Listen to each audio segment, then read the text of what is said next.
नमस्कार दोस्तों, मैं डॉक्टर मुकेश फिर से एक बार आपके सामने और अभी लेने वाली हूँ एक सवाल एक्चुअली ये एक सब्जेक्ट की तरह है जिस पर मेरी विचार अगर जानने के लिए उन्होंने कहा है कि आप अपना विचार दें। तो हाँ, हर एक इंसान का अपना पर्सनल विचार होता है, पर ये ये भी अगेन मैं बोलूँगी कि किसी भी बात को स्टेज के दौरान समझना ज़रूरी है। उसको उस तरीके से समझिएगा तो आपको बातें आसान लगेगी, क्योंकि कभी कभी क्या होता है कि हम अलग अलग जगह पे अलग अलग बातें सुनते हैं। ठीक है, अलग अलग ही बातें सुन करके हमें लगता है कि अरे उसने तो ये कहा था, इसने तो ये कहा था, है ना। तो जब अलग अलग बातें हम सुनते हैं तो हम कंफ्यूज हो जाते हैं कि उसने ऐसे ये क्यों कह दिया और मैं कह रही हूँ तो ऐसा क्यों कह रही हूँ, ये इतने डिफरेंसेस क्यों हो जा रहे हैं, उसी मैटर पे लोग अलग अलग तरीके के स्टेटमेंट क्यों दे रहे हैं।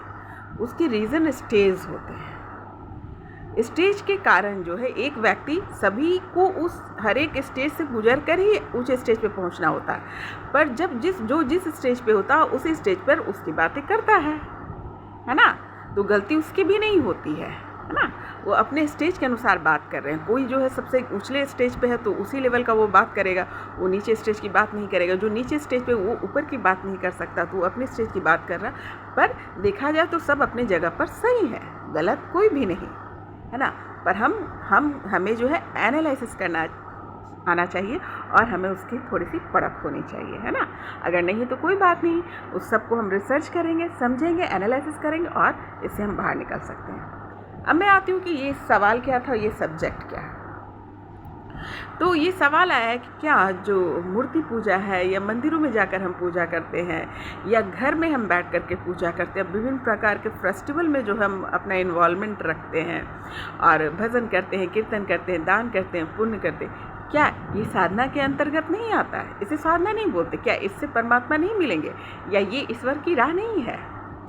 तो यहाँ पर ध्यान ही क्यों इम्पॉर्टेंट है, अब मैं ज़रा इसको अच्छे से समझाती हूँ, अच्छे से समझिएगा। मैंने पहले ही बोला कि सारे स्टेजेस हैं। जैसे मंदिरों में जाना, घर में कर्म कांड करना, भजन करना, कीर्तन करना या आस्था रखना, भगवान के प्रति आस्था रखना, ये सब आपके संस्कार बनाते हैं, है ना।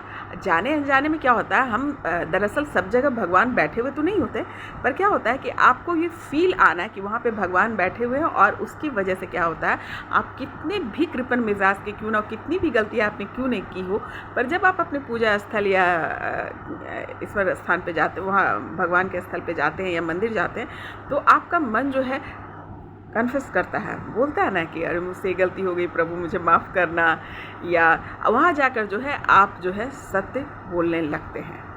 ये भी स्टेज पे ही डिपेंड होता है, लेकिन वहाँ जाकर आप जो है झूठ में नहीं रहते, आप रियलाइजेशंस आपके हो जाते हैं कि मैं गलत किया हूँ और वहाँ जाकर आप माफ़ी भी मांगते हैं। तो ये भगवान से रिलेटेड तो नहीं हुआ, लेकिन आपकी क्लीनिंग हो रही है ना।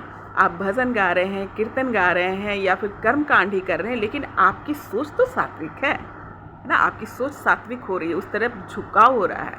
यहाँ पर भगवान वहाँ पे मौजूद है या नहीं है, वो तस्वीर में मौजूद है या नहीं है, पर क्या हो, यहाँ पर आपकी क्लीनिंग हो रही है, वहाँ पर जाकर आपके संस्कार बन रहे हैं। और इस स्टेज को भी गलत नहीं बोलना चाहिए, क्योंकि जब तक आप इमेज नहीं करेंगे, वो तस्वीरें जो हैं वो भगवान की जो आप तस्वीर और स्वरूप देवियों की देख रही हैं, उससे क्या होता है कि आपकी सात्विक इमेजिनेशन बनती है और उस इमेजिनेशन के कारण आप में शुद्धता आने लगता है, आपको जो है झुकाव बढ़ने लगता है अपने आध्यात्मिक संस्कार की ओर। ये भी कई जन्म लग जाते हैं और कभी कभी एक जन्म में भी ये कवर अप होता है, लेकिन ये भी जन्मों का खेल है कि उस जन्म में आप सिर्फ मूर्ति पूजा ही करेंगे और क्या कहते हैं भजन कीर्तन करेंगे या दान पुण्य करेंगे या हवन करेंगे, ये सारे स्टेज हैं और इन सब से गुजर के ही आपको ऊपर आना होगा। हाँ, ये सत्य है कि आखिरी और सबसे ऊंचा स्टेज जो है वो ध्यान है, उसके बिना कुछ भी ना।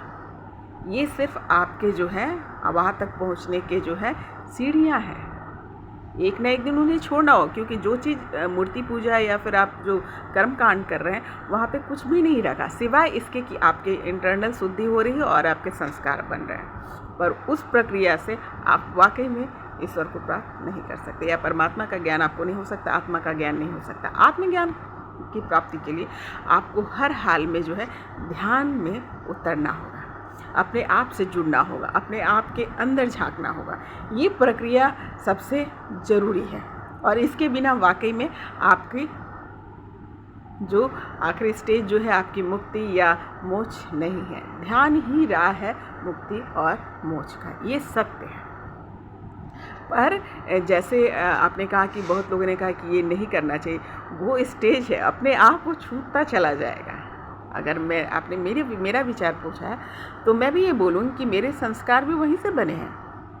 मैं भी उस कर्म कांड में थी, वहाँ से मेरे संस्कार बनने स्टार्ट हुए, मेरी शुद्धि होती गई। और लेकिन हाँ, जब मैं ध्यान में उतरी, ध्यान के दौरान जो है मुझे ज्ञान हुआ, अच्छाई का, रियलिटी का, प्रकृति के जो नियम है उसका, धोखा का, वैराग्य का, संन्यास का, ये सब चीज़ें जो है आपको ध्यान के दौरान ही मिलेगी। उसका असल अर्थ आपको उसी समय समझ में आएगा। आत्मा का ज्ञान, परमात्मा का ज्ञान, अपना खुद का स्वरूप देखना, आत्म स्वरूप में देखना, ये सब चीज़ आपको ध्यान के दौरान ही दिखेगा, क्योंकि सब चीज़ को आपको इंटरकनेक्टेड होना होगा। इंटरकनेक्टेड होने के लिए आप बाहरी कार्य जो है वो काम नहीं करता, ये सत्य है।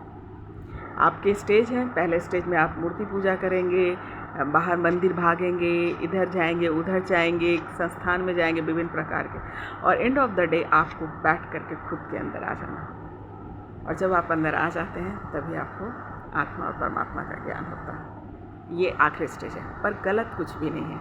मैंने हमेशा कहा कि हर एक सीढ़ी है। तो जो लोग बात कर रहे हैं, अब देखो, मान लो जिसको आत्मज्ञान हो गया है ना, तो वो इस विषय पे बात नहीं करेंगे कि आप मूर्ति पूजा करें, ये करें, वो करें, वो नहीं बोलेंगे, क्योंकि वो उस स्टेज को पार कर चुके हैं। तो उनको वो जो स्टेज है वो लगेगा कि अरे ये मैंने तो मतलब वो अच्छा, मतलब वो मैं गलत राह पे था। मुझे शुरू से ही पता होता है कि मैं आत्मा परमात्मा का ज्ञान मैं ध्यान से कर सकता हूँ, तो पहले ही मुझे चले आना चाहिए।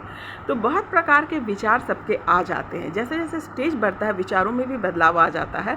ये एकदम नेचुरल है। आप देखो, कोई स्टैंडर्ड 1 का बच्चा है, ठीक है, वो कैसा बात करेगा, है ना, और वही स्टैंडर्ड 10 का बच्चा है, क्या वो स्टैंडर्ड 1 के बच्चे की तरह बात करेगा? नहीं करेगा। वो इंटरेस्ट भी नहीं लेगा। उसके रीज़न है कि वो इंटरेस्ट भी नहीं लेगा। उसको इसके लिए स्टैंडर्ड 1 की बात जो है बहुत पुरानी हो गई, उसके समझ में इतने अच्छे से बैठ गया है कि उसका इम्पोर्टेंस उसके लिए नहीं है। वो आगे की बात करेगा लेकिन पीछे की बात नहीं करेगा। ये बट नेचुरल है। तो इसमें कोई कन्फ्यूज़न वाली बात नहीं है। अलग अलग लोग अलग अलग तरह की बात करें बिकॉज ऑफ स्टेज, लेकिन एंड ऑफ द डे ध्यान ही सही राह है। वही मंजिल का आखिरी राह है। उसके बिना आप नहीं पहुंच सकते। मोक्ष का द्वार आपके लिए नहीं खुलेगा, है ना, क्योंकि इसकी वजह से ही हम वहाँ पहुँचते हैं। तो उम्मीद करती हूँ कि आपके सवाल का मैं जवाब दे पाई, और इससे रिलेटेड और भी कोई कन्फ्यूज़न है तो आप ज़रूर पूछें। मैं ज़रूर अच्छे से, बहुत अच्छे से समझाऊँगी। और किसी की भी बात सुनकर आप कंफ्यूज ना हो। आपको सबसे पहले किसी भी जानकारी को जानने के लिए आप पहले स्टेज को, मैं सभी को ये बोलती हूँ, पहले स्टेज को अच्छे से समझो। हर चीज़ का एक साइकिल और स्टेज होता है, चाहे वो अध्यात्म की सीढ़ी हो, चाहे वो खान पान की हो, चाहे वो लाइफ साइकिल हो, या सोल के स्टेज हो, ट्विन फ्लेम्स के स्टेज हो। सबको स्टेज को अच्छे से समझो। अगर स्टेज को अच्छे से समझ जाइएगा तो कोई कन्फ्यूज़न नहीं होगा, और आप खुद से एनालिसिस कर पाएंगे कि हम किस स्टेज पे और हम क्यों ऐसी बात करें, या कोई और भी ऐसी बातें क्यों कर रहा है ना। According to their stage they are talking. ठीक है, तो उम्मीद करती हूँ कि आपको बात समझ में आई होगी, और फिर मिलती हूँ नए सवाल, नए जवाब, नए विषय के साथ। नमस्कार।